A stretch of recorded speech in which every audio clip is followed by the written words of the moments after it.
tonight on Straight Talk. Wildlife is clearly a priority for legislators. We get that, but we implore you to find a solution that does not result in harm to an already hurting industry. A new proposal to raise Oregon's lodging tax sparks pushback and questions about what it could mean for tourism. What you're talking about now is diverting a dedicated source of revenue for economic development to something else that has nothing to do with economic development and job creation. Plus, hunger is on the rise in Oregon and Southwest Washington. In fact, we've been in record territory in terms of the need for help. Over the last 2 years alone, we saw a 51% increase in visits to our food sites across the state. We talked to the president of the Oregon Food Bank about what's driving the need and how you can help, which includes the KGW Great Food Drive. It really takes all of us to come together to address hunger in our communities. That's all ahead on Straight Talk.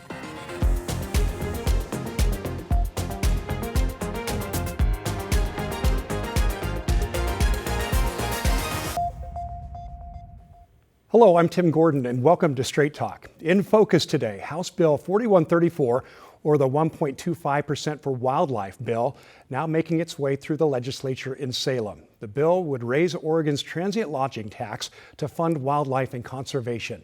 Last month, we talked with advocates of the bill who told us Oregon desperately needs dedicated funding to protect the more than 300 species at risk, and that investing in Oregon's natural beauty also supports tourism. But the Oregon Restaurant and Lodging Association is pushing back, warning this tax hike would hurt an industry still recovering. And joining us today, the president and CEO of the Oregon Restaurant and Lodging Association, Jason Brandt, joined the association in 2015. Prior to that, he served as the CEO of the Salem Area Chamber of Commerce. And Jason, thanks so much for being with us here on Straight Talk today. Yeah, great to be here, Tim. You bet. And you know, it's a critical time right now because as of this taping, which is early Wednesday afternoon, this House bill, 4134, passed through the House. It's out of the Senate committees, and now it's on the floor, getting a third reading and an expected vote today. What do you think will happen? I think it's possible that it will pass 18 to 12, which is the exact amount of votes they would need to send it to the governor's desk for consideration. So we're watching it very closely. Our team is in the Capitol every day and doing everything we possibly can to share the facts of the reality facing Oregon's economy before we increase taxes yet again. Well, proponents of this legislation call it a bipartisan effort to protect and help wildlife and habitats in Oregon by raising the statewide lodging tax by 1.25%.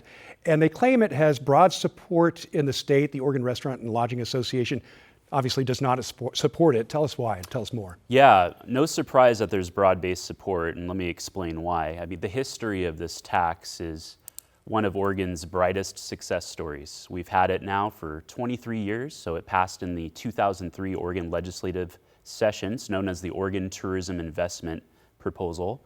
And at that time, we created the Oregon Tourism Commission, a bipartisan effort to create a sales tax on ourselves as lodging operators to fully fund Travel Oregon and bring our identity and our brand to domestic and international audiences. So in the last 23 years, we've over doubled visitor spending, we've nearly tripled state and local tax revenue, and we've created 35,000 direct jobs. So it's no surprise to us that everyone else out there that hasn't had access to this money now wants in. They want to piggyback on that success story for all these other things that may have merit, may be important to all of us as Oregonians, but we question the vehicle that's being used to fund those new services for all these new state agencies. And visitors and tourism is a really big part of Oregon's economy, no doubt about it. Absolutely. Every dollar we spend that we send out provides an incredible return on investment for Oregonians as a whole,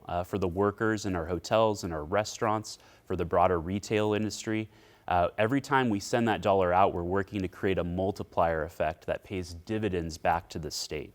So that has been our focus for 23 years. And rightly so, we have questions about what happens if we start opening up this dedicated economic development revenue stream for all these new state agencies that aren't doing that same function. They're not sending that dollar out to create a multiplier effect of dollars back. Hey, well, this debate is a pretty hot one in Salem for sure. And you and others on the business side, the Portland Metro Chamber in particular, are crying foul over some of the information released by the Oregon Conservation Network, a group of a lot of different agents or nonprofits, I think, claiming it's misleading, that information, some of it at least. What specifically is the problem there? Yeah, the hats off to the Portland Metro Chamber for really digging in. They have a multi-page rebuttal to a 2-page document that was created by the Oregon Conservation Network. But we have serious concerns about misinformation that has really cast, I think, a lot of maybe unjust confidence in the rationale for passing this tax, because frankly, the document includes a lot of information about other state taxes. We have our suspicions about AI being used to create the document. Any legislator that actually clicks on the sources and the links associated with the Oregon Conservation Network document would not find the information backed up that the document is portraying to be the truth about our industry. So it's, I think, a great opportunity for investigative journalism, and to date, they have not responded to current media outreach asking why there was so much misinformation in the documents that they provided to legislators. So I have some concerns about just the good governance protocol and making sure that the information our legislators have is fact-checked and accurate before they're making these massive decisions for all of us as Oregonians. Do you think it's affected the debate over this? Absolutely. Anyone that's not in our industry and doesn't have a command of the issues or the reality of the headwinds facing Oregon's tourism industry would look at a document like this and say, oh, 1.25%, that's no big deal. That's a negligible increase. The reality is this nearly doubles our statewide lodging tax in this state. And the last thing we need are media headlines across the country and maybe even in the nation saying Oregon's nearly doubling its statewide lodging tax. That's not exactly the signal we want to send as we continue to recover here in the state of Oregon. Sure. Let's talk about where it stands right now. The current statewide lodging tax is 1.5%. That's the statewide tax, which is one of the lowest in the country. Some would argue it is the lowest if you take into account sales taxes in other states. But of the 48 states that collect a lodging tax like this, it is one of the very lowest. Why do you think it will push visitors away? And there's a case in point on some of the misinformation. So actually 18 states don't even have a statewide lodging tax. So these are the types of facts that I think we need to equip our legislators with, and we hope the governor takes the opportunity to look very closely at this before signing any legislation, given the extent of the misinformation that has been really involved in the legislative process to date. Okay. What is the breakdown on who pays this lodging tax that currently raises, I believe, $43 million annually? We think of tourists coming in from out of state, but it's a bigger picture than that. Yeah, so $38 million tax increase if this were to pass. So to your point, about $44 million in the current system. All of that money goes to fund Travel Oregon and the work of the Oregon Tourism Commission to send those dollars out of our state to create those multiplier effects.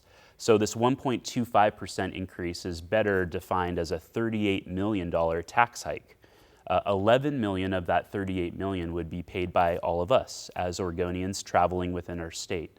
So our concerns have very little to do with folks like yourself and I that travel with our family to enjoy the amazing things that Oregon has to offer, enjoy our wildlife, enjoy all the other things that exist in this state. It has more to do with conference travel, business to business travel. Mm-hmm. All of those dollars that we may lose out on once we increase this rate, given how competitive it is locating conferences across the country. Can you also talk about the fact that there are local lodging taxes as well that add on to the state lodging tax? Yeah, absolutely. So we're sitting here talking about a 1.25% increase, but it's important to understand that Portland as a whole stands at 16%.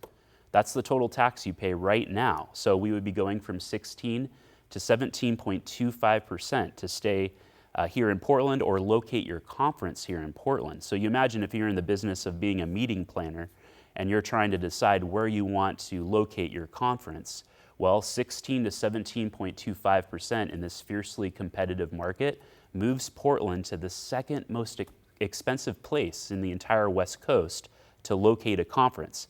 Not exactly the message we want to be saying when we're trying to help our small businesses recover in this state. Okay. Although the statewide lodging tax has not been used this way before, proponents say that it really does make sense because protecting our environment, our natural areas, which are a big draw for visitors, is really affecting tourism and is important and connected in that way. Yeah, natural resources are a draw. There are many reasons people travel to Oregon or travel throughout Oregon as citizens themselves to this great state. No doubt about it, that's for sure. But when it comes to why this vehicle was set up, its specific laser-like focus to create that brand and identity, once we open this door to 5 new state agencies, we will never be able to shut it again. And it's not like natural resources aren't funded currently. There's many revenue streams that are in place for other state agencies. They've just had to go to the general fund for the state of Oregon to get those resources and have them allocated. So we're basically creating a mini general fund through the statewide lodging tax, if you want to put it that way, by allowing 5 new agencies to piggyback on the resource that has been meant for Travel Oregon. And my last question was going to be, where do you think the money should come from? But it sounds like you're saying it's already there. Well, the interesting thing in this whole conversation that I am just befuddled by is that as we move through the legislative process, the general fund will have an ending balance of $200 million. $200 million, and this is a $38 million tax hike. So why, if we care about our natural resources, wouldn't we prioritize that with the ending fund balance available in the general fund as it's always been funded? We can help our farmers and our ranchers. We can help with these natural resource investments. Plus, the state has over $3 billion in reserve funding for their general fund. All right. Well, we got to leave it there. We are out of time. Thank you so much, Jason Brandt, leader of the Oregon Restaurant and Lodging Association. And we'll see where this goes soon with a vote. Yeah, thank you so much, Tim. Thanks, Jason. We're going to take a short break now, and up next, the Oregon Food Bank joins us to talk about the big need for donations just as the KGW Great Food Drive kicks off. Stay with us.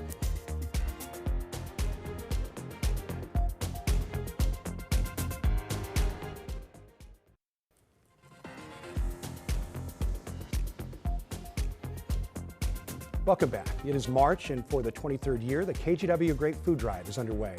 And the need is huge right now when so many things, including the basic necessity of food, cost more, with so many families and individuals trying to survive on less. The Oregon Food Bank leads a network of 21 regional food banks in more than 1,400 sites where anyone can receive free, nutritious food. It's an enormous operation. And leading the Oregon Food Bank is its president, Andrea Williams. Williams was appointed to the role in October of 2024 after co-leading Oregon Food Bank as VP for 3 years. Before that, Williams held leadership roles at CASA, a leading immigrant rights organization, and Portland's Office of Community and Civic Life. Andrea Williams is here, and thank you so much for joining us here as we talk about this important topic, and also as we partner with Oregon Food Bank on the KGW Great Food Drive. We so value your partnership. Great. Thanks for having me here. Of course, and we will get to that, but let's start with what's going on in our state. Your State of the Hunger report is out for Oregon, out recently, showing startling results. What does it tell you, and what did you find? Yeah, so our most recent report, which we publish each year, shows that hunger is dramatically rising in Oregon and Southwest Washington. And in just 2 years, visits to Oregon Food Bank's network rose by 51%. Wow. So when we think in real terms about what that looks like, it's 2.9 million visits coming to our food pantries across the state. So when you think, many people think about the pandemic being a peak time for people visiting food banks, and certainly we were seeing a rise in hunger then. But at that point in time, it was around 1.8 million visits. So at nearly 3 million visits just last year, we are seeing a spike in the number of families and senior citizens coming to visit us. Yeah, 2026 now, and we're in record territory. Why do you think that is? Well, I think there's a lot of different drivers of hunger, but we all saw last fall when SNAP was delayed due to the government shutdown, the immediate impact that that had on Oregon families. We have over 700,000 Oregonians who rely on SNAP, which is that Oregon Trail card that gets uploaded with money each month to go to the grocery store to purchase nutritious foods, suddenly was delayed, right? And because of federal laws like the one Congress passed last year, H.R. 1, we're going to see that program, SNAP, which is our nation's most effective anti-hunger program, start to reduce over the next few years. And so about 30,000 Oregon households will see less SNAP benefits on their cards moving forward. And so we are worried about the impact that this is going to have on our food pantries, who are increasingly seeing more people, and on the families that rely on these types of benefits. Yeah, and these families are often working families that Yes. just can't afford to feed themselves well in our current situation. That's right. So, as president of Oregon Food Bank, I make it a habit to go and visit our pantries across the state. Last fall, I was in Southern Oregon in Klamath Falls, and there is where I saw the line extremely long, first of all. Second of all, who did I see in that line? It was our senior citizens, and it was families with young kids. Literally lining up with their little small ones, right? I've got a 3-year-old at home and a 6-year-old as well. So whenever I see those young families at the pantry line, my heart really goes out to them, thinking about all the expenses that they're trying to keep up with, trying to keep their children fed. And so those are the types of people we're seeing at the pantries, and the same ones that are going to start seeing less benefits on their SNAP cards moving forward. And so it is really policy choices that are driving the numbers of people that we are seeing come to our food banks. Yeah, and it's so important to hear about the people, because statistics are one thing, but this is affecting a lot of Oregonians and their families right now. That's right. It's people, and so many people are in survival mode because of rising costs of living, inflation, and then on top of that, we're seeing a divestment from our social safety net programs by our federal government. What's this mean for the Oregon Food Bank? You must be busier than ever. Yeah, well, I'm just so thankful and so proud of the community we have in Oregon. Anytime there's a crisis, we see Oregonians step up to the plate. So we saw 15,000 volunteers come through our doors last year, contributing 90,000 hours. And that is just so essential to the work that we do. It allows us to distribute. Last year, we distributed 98 million meals across the state. Wow. That's 117 million pounds of food. That is so much food. It's massive. We are doing absolutely everything we can to keep people fed, and we will continue to do that, and we invite Oregonians to join us. And at the same time, the reality is we know it's not going to be enough. We need systems change, like policy changes, both at the federal level and at the state level, to reduce the reasons why people need to come to food banks in the first place. And those types of solutions include everything from making sure rent is affordable, to making sure people have health care, to making sure that social safety net benefits like SNAP are protected. You mentioned SNAP benefits for sure. Cuts to Medicaid also affecting families and their budgets, and that can't help out either. That's right. I mean, when you think about it, like I think of my mother-in-law who's on Social Security disability. She gets $1,200 a month, and that's it. She's not able to work, and $900 of that goes to rent. And then the rest is like goes to what? Groceries, gas, your health insurance, utilities. There's only so much to work with. So when people start to see the erosion of these long-term benefits that we've had for so many years, like SNAP's been around for 50 years, right? When we start to see that eroded, it means that individuals start to see pressure points. And so they're making decisions like, do I replace, the tires on my car, or do I pay for food? Do I pay for that energy bill, or do I delay that so that I can pay for my medication? Yeah. These are the types of decisions we're seeing people make every day. Andrea, hunger is hitting immigrants and refugees really hard. And we should also add that in those communities, there are those without legal citizenship status, and there's fear about immigration enforcement. How does that all play into the need for food for these folks? That's a really great question. And unfortunately, going back to the federal law that was passed last year, H.R. 1, it took away immediately 3,000 refugees and humanitarian immigrants, their access to SNAP. So suddenly they lost $400 a month. Here in Oregon. $400 a month immediately, starting last fall. And so it's making it worse, right? And on top of that, what we're seeing at our food pantries is that because of fear, like regardless of your immigration status, what's happening is that people are getting racially profiled. So you could be a U.S. citizen or a legal permanent resident, or have legal presence, but immigration enforcement looks at you and thinks, I need to stop you and question you. Right. That alone is creating this level of fear in our communities that is reducing people's willingness to come to food pantries. to interact with communities. We're seeing it in the schools, we're seeing it at our food pantries. And so Oregon Food Bank is thinking about, well, what are the creative ways that we can make sure that food continues to flow to those families? To get it to them if they can't get to you. Because we're all about food access. So we are looking at ways to deliver food boxes to families, to work around the fear that families are feeling, because ultimately we want to make sure everyone is fed. Right. Everyone deserves to eat, and our communities are going to be stronger when everyone has food. Yep. As a basic, I feel like I shouldn't have to say that, Right. but unfortunately, that's our reality today. A basic human right, for sure. Yes.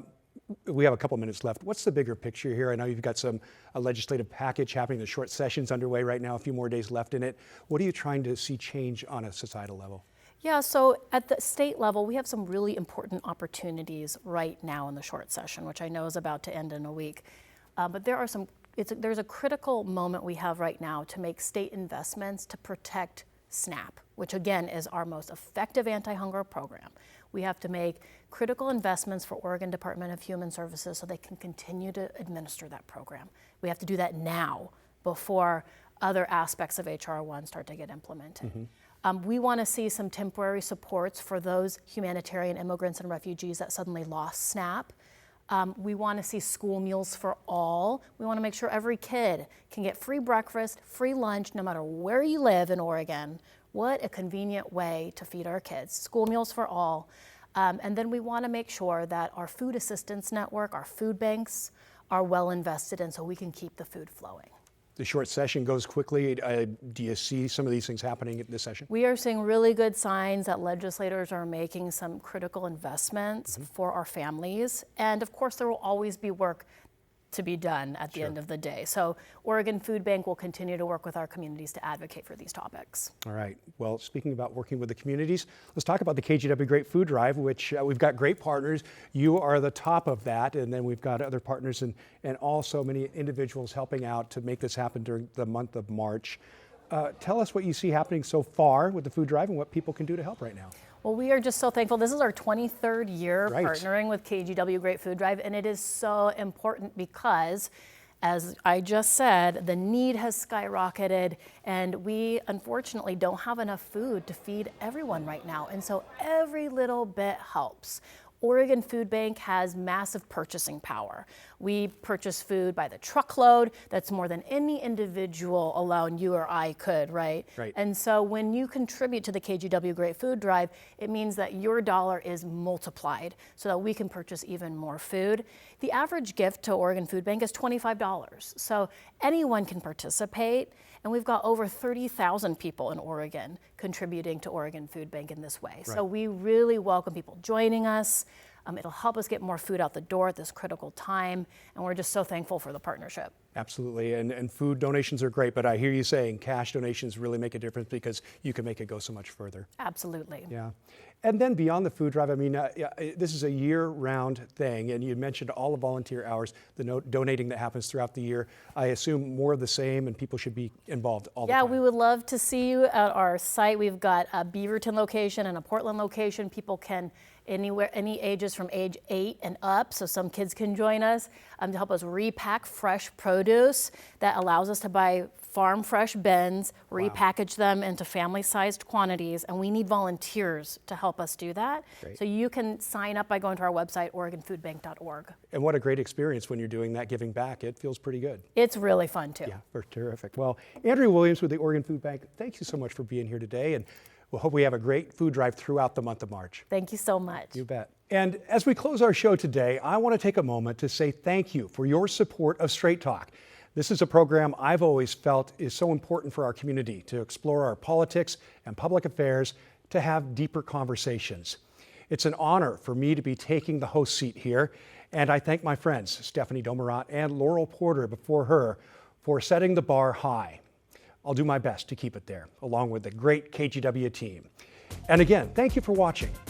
Now a reminder, you can stream Straight Talk on your own schedule. Download the free TV app, KGW Plus, available now on Roku, Apple TV, and Fire TV. We will see you back here next week.